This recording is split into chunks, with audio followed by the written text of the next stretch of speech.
Supreme court ने मंगलवार को Sam Higginbottom university of agriculture technology and science के कुलपति और अन्य उच्च अधिकारियों को गिरफ्तारी से अंतरिम सुरक्षा दे दी, जिनके खिलाफ उत्तर प्रदेश पुलिस ने कथित तौर पर मामला दर्ज किया था। इन पर आरोप है कि इन्होंने एक महिला को नौकरी और अन्य प्रलोभन देकर ईसाई धर्म अपनाने के लिए राजी किया। न्यायमूर्ति अनिरुद्ध बोस और के.वी.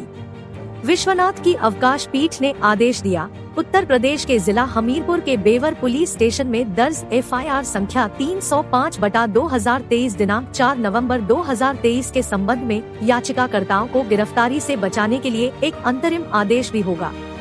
इसके अलावा पीठ ने इलाहाबाद उच्च न्यायालय द्वारा पारित फैसले के क्रियान्वयन पर रोक लगा दी, जिसमें आरोपी को 20 दिसंबर 2023 को या उससे पहले अदालत के सामने आत्मसमर्पण करने और नियमित जमानत के लिए आवेदन करने का आदेश दिया गया था। इसमें कहा गया, नोटिस जारी करें। 12 जनवरी 2024 तक या अगले आदेश तक इलाहाबाद उच्च न्यायालय द्वारा पारित आक्षेपित निर्णय के क्रियान्वयन पर रोक रहेगी। मामले को 3 जनवरी को उचित पीठ के समक्ष सूचीबद्ध करने का आदेश दिया गया है।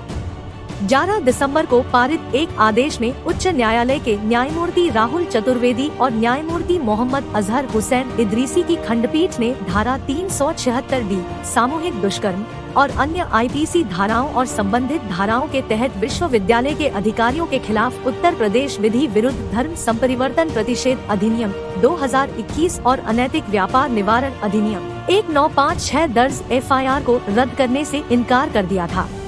इसमें कहा गया है, कोई भी भगवान या सच्चा चर्च या मंदिर या मस्जिद इस प्रकार के अनाचार को मंजूरी नहीं देगा।